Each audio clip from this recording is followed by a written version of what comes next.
Welcome back to my channel, and this week we're going to draw a portrait of an older person. So this is the portrait that we're going to draw, and we're going to do it using FRISK trace down paper, which is a wax-free tracing paper, and it's like a carbon paper but has a graphite finish. So it has two sides. This darker side is the side that you want to put on the paper. That is the side that's going to transfer the drawing.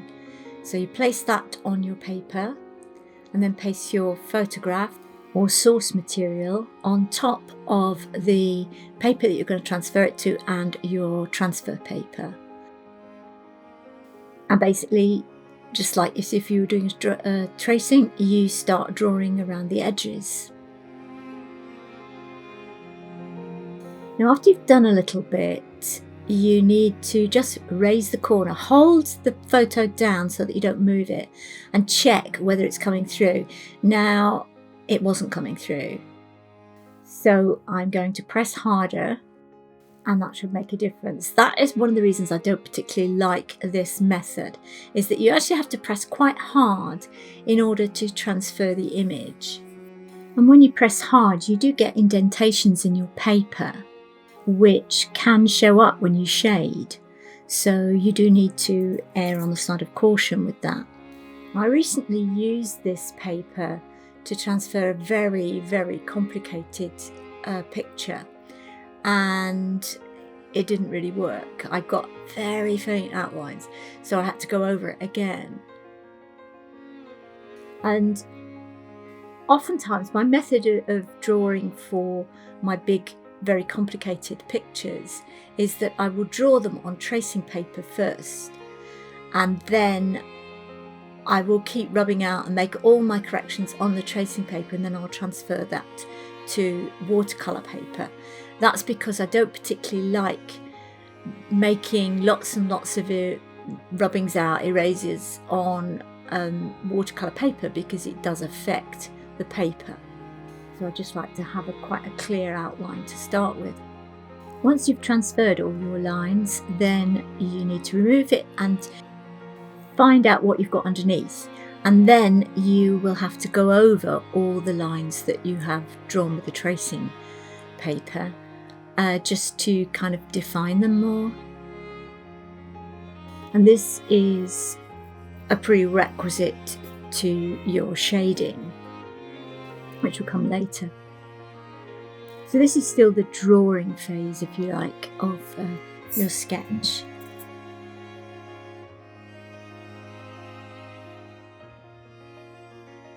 And all the time that you're going over these lines, you want to keep referring to your photograph and making sure that you know that all the lines you're drawing are lines that you actually need and want.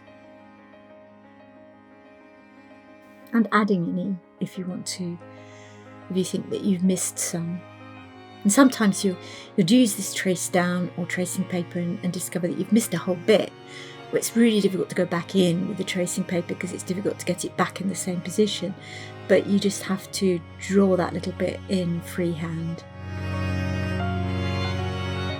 There are other products on the market like this. There's a spray which you spray onto the back of your photo, and I can see it here. It's called GHIANT or GHIANT, GHIANT transfer spray, which sprays like a graphite solution onto the back of your photograph, and you can then trace it down.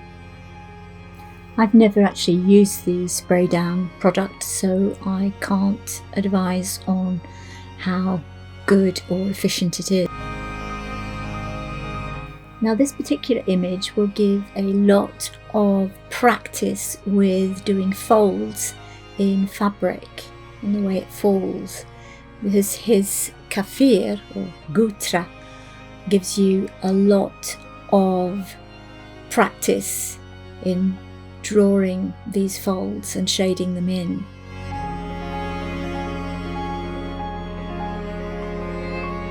And also the same goes for his thobe, his white tunic.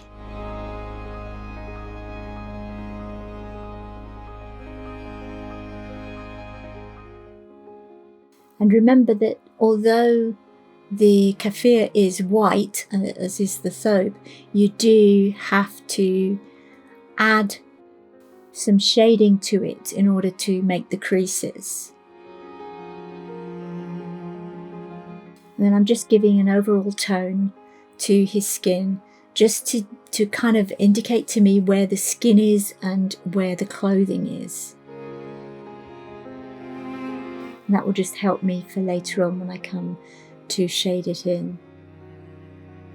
Again, I'm using my sheet of paper to shield my drawing from smudging by my hand. I'm coming in here and darkening the skin tones and the features. And with an older face, you will have a lot more wrinkles and lines and things that actually give it expression. So it is quite fascinating to draw older faces. More fascinating to draw them than to actually have an older face.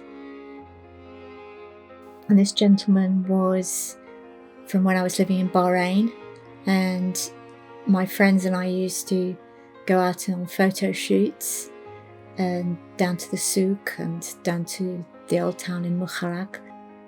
And people were always very, very willing and very friendly to pose for photos. They loved having their photos taken, and quite often people would actually stop us and say, "You take my photo." Not so the women, because they don't like to be photographed, so we never intruded. And we always asked first before we took any photos of people. And this gentleman was actually selling cigarettes at a little stall, which was just a table really, probably outside his house. And I did do another sketch of him, which is in my sketchbook review from a few months ago. And I did it to see if I wanted to do a full-size drawing, but the actual picture with him selling the cigarettes was not, it didn't have enough going on in the actual background or the picture itself, so I decided not to do it as a full-size painting. But for my time there, I did lots of other painting of people there and of the souk. That was my favourite thing to draw because there was so much colour and activity, and I just loved the souk.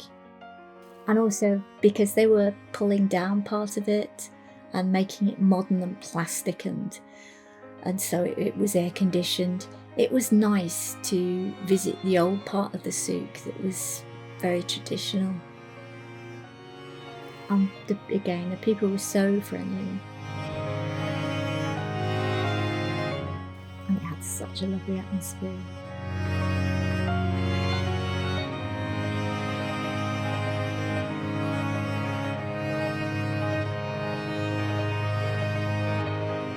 So refining more his cheeks, his eyes, his nose.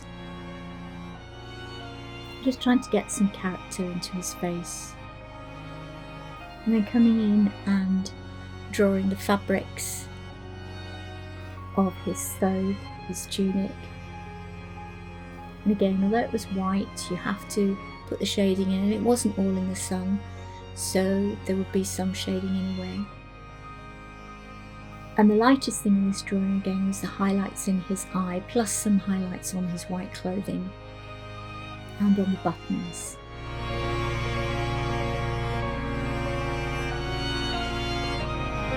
And because his neck was in the shadow of his chin, which is what happens when you do any drawing of a person, the chin always casts a shadow on the neck, so the neck will seem darker there. And his clothing also casts shadows upon his neck.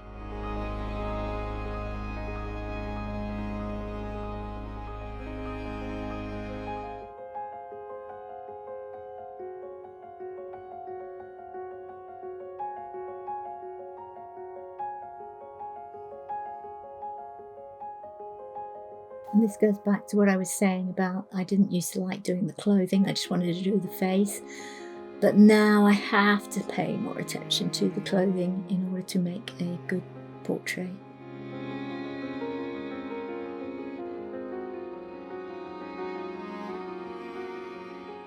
And I do find the folds quite interesting to draw. Now I'm coming into his hand. Now his hand, because it's a photograph, if you notice the hand was obviously much closer to the lens, so it is quite large in proportion to his face. So I don't know if it looks odd or not, I can't really work it out. Because we're so used to seeing photos, we're quite used to seeing the hands as, or whatever is closest to the lens, as bigger. Whereas probably in days gone by, you were much more used to the artist making them very much in proportion. So I'm not sure whether it should have been smaller or not. Maybe you can decide. And he's holding a cigarette. As he was a cigarette seller, I guess he was kind of promoting his own product.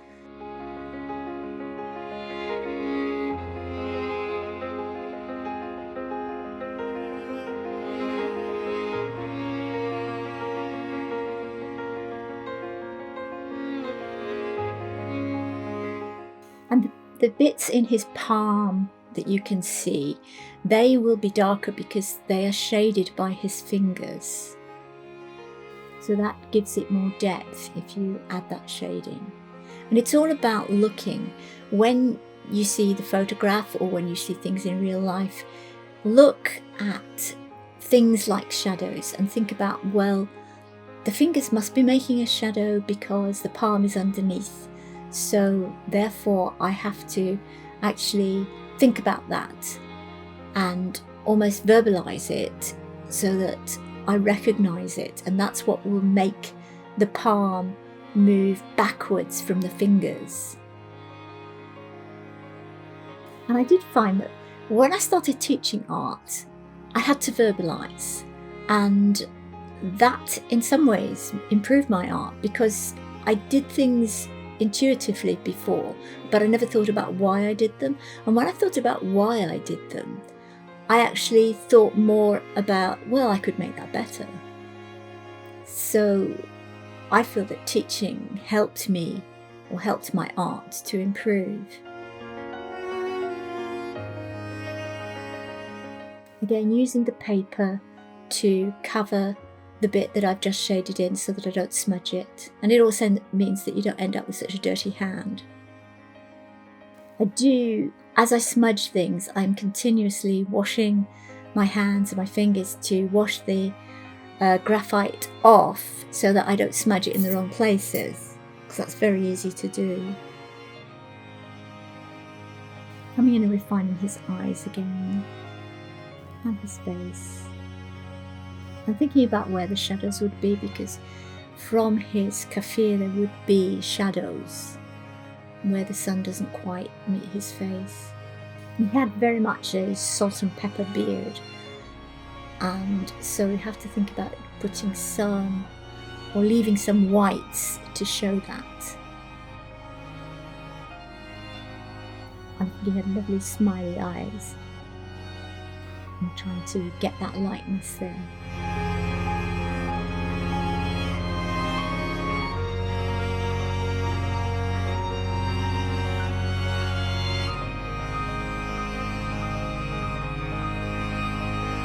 And always going back in and redefining things again, bringing up a little bit darker here and there, because you will notice, the first time you do something is not going to be the end. You have to keep going again and again, and as you do one thing you make that darker, so therefore you look at it and something else needs to be made darker, because you've made one thing darker, it then alters the whole perception of whatever it is you're drawing.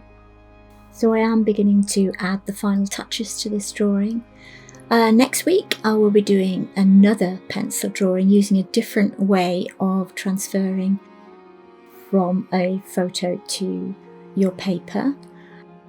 After I've finished all the transfer processes, then I'm going to go on to doing a drawing and then doing it in different media, the same drawing from the same photo but in different media. So I'll probably use coloured pencil, pastels, watercolours, ink, and just see how that evolves. So thank you for watching my video, and I hope you've enjoyed it, and if you have, please subscribe to see more, and feel free to like and share. New videos published every Sunday at 15:30. See you next week. Stay safe. Bye.